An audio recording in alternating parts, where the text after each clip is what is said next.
What's up, guys? Hoarder here, and welcome back to another episode in my beginner metal detecting series, where each and every Sunday I bring you a new metal detector priced under $200 so you can see what it can do and what it can't do and find out if this might be the machine for you.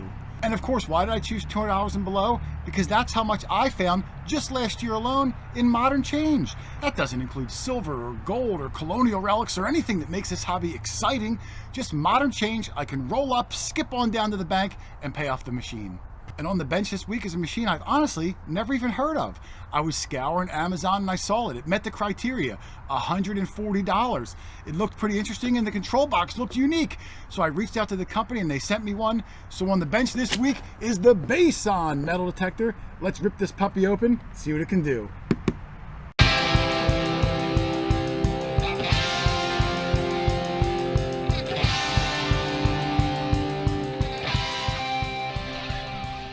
Alright, so here it is, the BAESAN metal detector. I hope I'm pronouncing it right. It's spelled B-A-E-S-A-N. And you wouldn't even know it because the box just says metal detector. No mention of their name or a product number. So I'm not one that likes to judge a book by its cover, but it just says metal detector. But let's open it up, see what we can get, see what comes in the box, and we'll judge on performance more so than just the box. Alright, so here we go. Alright, there's an owner's manual in there. Alright, put it off to the side. Let's see. We got a lower rod. Looks like inside the middle here might be the middle rod. Yep, it's inside there. So I'll take that apart in a second. Here's some pattern. Here's the control box. And when I saw it on Amazon, it did have an interesting control box layout. So when we turn it on a little bit, we'll take a look at it together and put this over to the side. All right, here's the headphones. It does come with wired headphones. Nice little padding on there. Here's the upper rod with the grip. We're gonna have to mount the control box on. Looks like a similar mount to some of the other ones we've done. Let's see what else we got. A lot of stuff in this box. Arm cuff does have the strap on there. Up, here we go again, the multi-tool. It comes with the pickaxe shovel multi-tool. So hey, at least if you have nothing to dig with, you got something. And then at the bottom is the, wow, look at the size of that. That is an enormous coil. That's got to be a 10-inch coil. Holy cow. That's the stock coil. That's the biggest stock coil I've seen in any detector I've shown so far. It's massive. It's like a dinner plate. So, all right, let's line it all up and get a better look at it. All right, so here's what you get with the BAESAN metal detector. And as I was laying it all out, what's kind of odd is I don't even see the name BAESAN on anything. I didn't see it in the owner's manual. I just see a model number. I don't even see it on the control box. So, kind of strange. The only place I saw it was one tiny little sticker on the side of the box right there, BAESAN. But regardless, we're going to see how it performs anyway, because that's how Amazon sells it. What's it come with? Well, we got ourselves a pair of wired headphones. Does have some foam padding on there, look adjustable. Again, the control box, which we're going to turn on in a little bit. When I saw the control box image on Amazon, it was different enough where I thought, ooh, let's show this machine. It does come with the shovel pickaxe combination, which a lot of these machines do. It's got a serrated edge on one side, a bottle opener, pickaxe, the whole thing collapses, comes with the soft case. Again, owner's manual, arm cuff with the strap. I don't know if that arm cuff's adjustable or not. If it is, you know, it'll adjust maybe an inch or so. It might not be, there could be a hole there. Top rod, lower rod, middle rods, we can assemble the whole thing. And then I will say, biggest search coil I've seen so far. This has got to be a 10-inch search coil. So it might get some really good depth. I guess we'll find out in a second. But let's do a quick assembly. It's pretty basic, a lot of push pins. The only thing we have to do is mount the control box on these little pins. We'll have to line up the little notches. So we'll do it in fast forward, play some music, and come back in a second.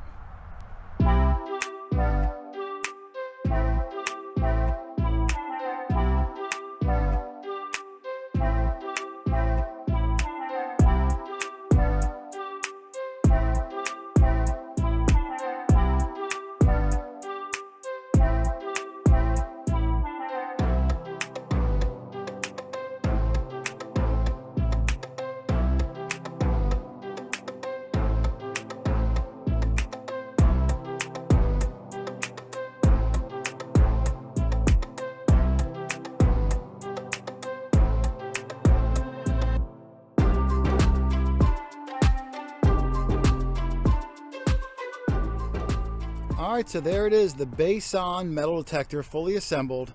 And I'm a little intrigued by this machine. I think it's really odd that the company name and or model isn't on the box or the control panel itself. Sometimes that puts up red flags. We'll find out together. It does come with a monster 10-inch coil, so this thing potentially could get really good depth. It only retails for $140. So with a big 10-inch coil, wired headphones, and a digging tool, hey, this thing could be the surprise of the century. So let's put in the batteries. It takes two 9-volt batteries, not included. We'll fire it up. We'll dive into that control box. All right, so here's the control box on the BAESAN metal detector. Let's fire it up. And as soon as you turn it on, you're going to hear the 3 tones that the machine does give off. There they are, low, mid, and high tone. Your low tones on this machine are iron and aluminum, but it also includes nickels. So nickels are a low tone on this machine. The mid-tone are your rings and your zinc pennies. A lot of things will fall in that mid-tone, buttons and all sorts of objects. And then your high tones, your high conductors, dimes, quarters, 50 cents pieces, most of your coins, a lot of things will fall into that range too. Let's see what else is on the screen. Besides our 7-notch ranges, I do see a sensitivity. There's a battery indicator light, volume, there's a depth indicator over here. And we can also notch out any of the 7 segments to make our own custom mode. When you notch a segment out, it just means you won't hear that, but we're going to go through that in a second. Let's dive into the buttons. So the buttons we have on here: set, mode, up and down arrow, enter, power button, and then PP, which is for pinpoint. Let's jump right into them. If we hit the set button, we hit it once, you see our sensitivity starts blinking. We can use the up and down arrows to lower the sensitivity or raise the sensitivity. People ask me a lot, why wouldn't you just max out your sensitivity? Well, you can at some places, but when your sensitivity is maxed out, you do pick up a lot of interference from telephone wires, other detectors. Even if it's maxed out and you bump up against a twig, your machine's gonna false. If the coil wire bounces up against the pole, that might false. So sometimes you gotta find that sweet spot, and usually it's 1 or 2 bars from the max, but if you can max it out, go for it. Once I have that setting down, I can hit enter, puts me back into detecting mode. Or if I hit set, go back into that sensitivity mode, I can hit set again, and now it brings me into my notch discrimination mode. You see the very first one is flashing, which aligns with iron. So if I hit the mode button, it'll put an X in there. The X means you're not going to hear that. So now I'm not going to hear anything iron. I can use my arrow keys and move over to anything else, and whatever I don't want to hear, I hit the mode button, puts an X in that, and I won't hear it. If I decide later I do want to hear it, I just arrow over to it again, hit the mode button, it's back in, hit enter when I'm done, all good to go. The last thing I control with the set button, set, again, sensitivity first, set again, my notches, set again, brings me to the volume control, lower the volume, raise the volume, hit enter when I'm done. Now the one thing I noticed about this machine also, I'm going to go into sensitivity and lower it down to 1 bar, and I have nickels and dimes notched out. If I turn the machine off, I put it in my truck, I don't use the machine for another week or so. When I bring it back out, I turn it on, it remembers my settings. 1 sensitivity, dimes are still notched out. So when you turn it off and back on, it does not do some sort of a default factory reset. So that's important to remember. Whatever changes you make, you have to manually go back in and change them, because it won't do it on its own. Whether that's good or bad, you have to decide. But I'm going to come in and put everything back on. There we go. So now I'm essentially in all metal mode, nothing notched out. Sensitivity is maxed out. If it starts freaking out, then I'll lower it down. And I do have my depth indicator over here. Let's go over some of the tones. We'll see how that depth works, and we'll see how it lines up with the notch segments. So like I said, it's a 3-tone machine. This iron nail is going to sound exactly the same as the buffalo nickel, because they both show up in that first segment, that low tone segment. I got this flat button to do a mid-tone, and then this big silver Walk-In Liberty $50 for a high tone. Let's check them out. Here's the iron bolt. That's our low tone. You see it does come up with the iron. Our depth indicator is only 1 because I was very close. Here's the buffalo nickel. Same tone, I held a little further away. The depth was good. Does show up in segment number 2, buffalo nickel. Here's a flat button, which should show up somewhere in the mid-tone. And it does, comes up as a number 4. The depth, I don't know. And then here is the $50. I'm going to hold it really close. And you see, well, I guess it wasn't too close. 3 bars, I'm gonna hold a little bit further away. And you see my depth indicator comes even more. So those are your different tones. That does seem to line up with the right notch segment, which is really good. My depth looks decent. The pinpoint button we're gonna go over later when I put some coins on the ground. The only other thing on the machine is above the mode button, you do see a little light bulb. There is a backlight on the machine. It's hard to see. If I hold my hand up here, I hit the mode button, you do see it comes on. Hold it down for 2 seconds. Goes back off again. Comes right back on. It doesn't look super bright. I am outside right now. It's the middle of the day, and there is no adjustment for the brightness. It's either on or off. I will say I did notice a difference when I was detecting, but you know, when the sun's out like this, it's hard to tell. But otherwise, let's line some coins up. We're gonna do some air tests. We're gonna see just how deep this thing can go with that big old 10-inch coil, and we're gonna see if the coins do match up with their intended target ID. So let's get going. All right, I'm gonna do the same coins that I do every single review video: Buffalo nickel, Mercury dime, Standing Liberty quarter, Walking Liberty half dollar. And even though an air test is not a true representation of a detector's depth, if you do the same coins, the same experiment on every single machine, at least you guys can compare apples to apples. On the BAESAN, I have the sensitivity maxed out, so you might hear an occasional beep or burp outside of the test, but that's because I'm trying to give it every single thing it's got. So let's bring up the chart. And we're going to start off with the Buffalo nickel. Good luck, BAESAN. 2, 3, 4, 5, 6, 7, 8.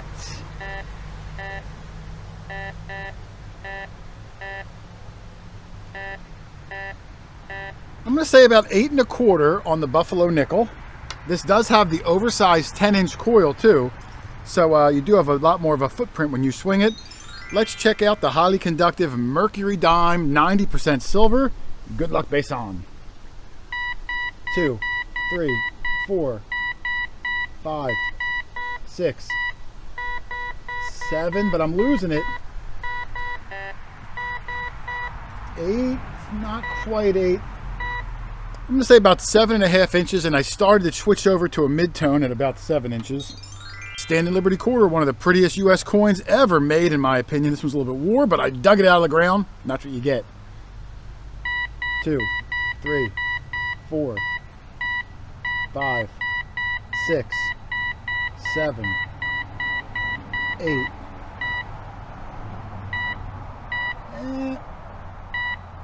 Inconsistent at 8.5, so I'm going to call it 8 1/4 on the Standing Liberty quarter, and then the Walking Liberty half dollar. And man, when you dig a half dollar out of the ground and it pours out of that sidewall, your eyes light up as big as this coin is. Good luck, BAESAN, half dollar.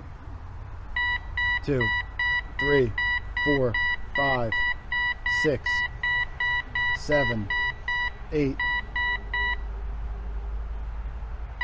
Nah, not quite 9.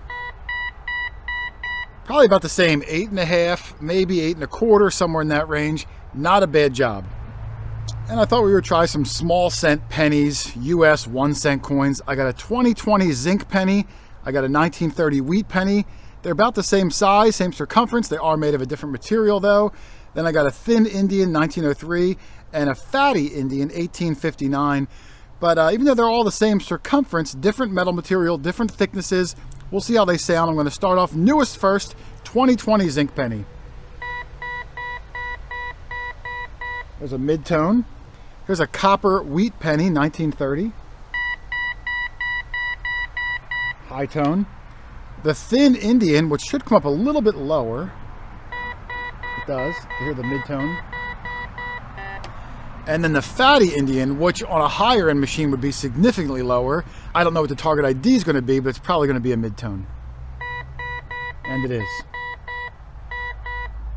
So there it is, 4 different coins, all the same diameter, but because they're a different metal composition, they do show up different. That's why you got to chase those good, repeatable signals. And almost every week, someone asks me if this specific metal detector will find gold, and the answer is yes and no. If it's a big hunkin' gold ring like this, absolutely.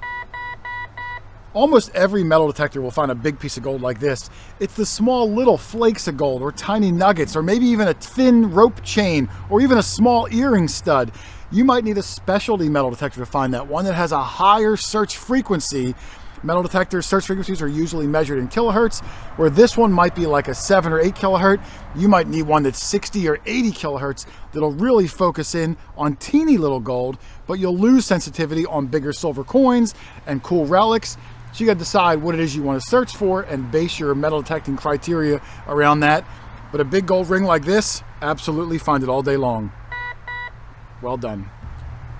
All right, I wanted to go over the pinpoint button. I thought I'd wait till dusk so you guys can see the backlit screen a little better.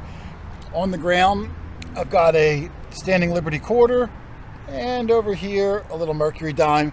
Should be easy targets to pinpoint. They're on the surface after all. But let's turn the machine on. You can see the screen very clearly because of that backlight. So if you're swinging along and you get a good signal, come off to the side, and you don't even have to hold the pinpoint button down on this machine. Just press it, and you see the pinpoint icon comes up on the screen. It stays on there. Just move your machine over, and once you get that high, consistent tone, it's going to be somewhere in that inner ring of the coil. Now, if you're on the leftmost side of the ring or the rightmost side, that tone stays the same, but still that's only about maybe a 5-inch circle. So you want to cut your plug just to the outside of that. But pinpoint button's still engaged right there, all the way over to there. And it stays on as I come over here. You have to disengage the pinpoint button by just clicking it again. And one last thing I want to show you. This is pretty important, and it kind of goes with almost any beginner machine. On the ground down there, I have the iron bolt on one side of my coil, and over there is the Walking Liberty $half. Now my coil is a 10-inch coil, so these are about 11 inches apart. And I want to show you how on these beginner machines, the processing power is just not there. It's one of the biggest factors between a beginner machine and a higher end machine. Now, what does that mean when your processing power is not there? Let me show you. When you don't have those high-end processors, you don't have a good recovery speed. So what that means is if I come over here and I swing at a normal swing speed from one to the other, you're only going to hear that first target. It doesn't have a chance to recover to hear the second one. Watch. Never hear the nut. Never hear the nut. Now if I go slow, picks them both up. Picks them both up. Now you might think, hey, no big deal. I don't want to dig that iron nut anyway. And me neither. But what if you were swinging along and you happen to come in this way? Never hear that $half. Never hear it. Never hear it. You got to go slow to give these beginner machines a chance. So when you're detecting, always go nice and slow. That way you hear both targets. Because if I come in fast, it only picks up the first one, never gets done processing the first one when it swings over the second one. So there it is, guys. The BAESAN metal detector. Again, it retails on Amazon for $140. Does come with the wired headphones, the big 10-inch coil, the digging tool. Not a bad price. I'm on the fence about it. I'm not really sure what my opinion is. I love how it comes with a big coil. You cover so much ground, but I felt it didn't give you any extra depth. It actually probably gave us a little less depth, which was kind of surprising. And it also made the machine out of balance. It was very bottom heavy. I didn't care for that. I did like the backlight. It was very nice to have a backlight on a lower end beginner machine. And ease of use, absolutely easy to use. The batteries takes two 9-volts. I didn't like the battery compartment. Instead of having a nice spring lock battery, it was two cheap red and black wires that you have to manipulate the head on, and that could easily break. And because there's not a company name anywhere on the machine or on any of the paperwork, if you did have a problem down the line, I don't know how their warranty is. If there is even a warranty, you might have to only use Amazon's warranty, which I think is only like 30 or 60 days. So I'm going to give the BAESAN metal detector 2.5 out of 5 stars. Definitely room for improvement. Put your darn name on the machine. How's that for step number 1? But all in all, not a bad machine. 4 and 5 inches or so. When you get a little deeper, the machine gets a little wonky, and you might not know what you have because there's only the 7 notch segments. But otherwise, tune in. Another machine on the block next Sunday. How's it going to stack up? Well, we're going to find out together. Otherwise, thanks for watching. Happy hunting. I'll see you in the next one. Later.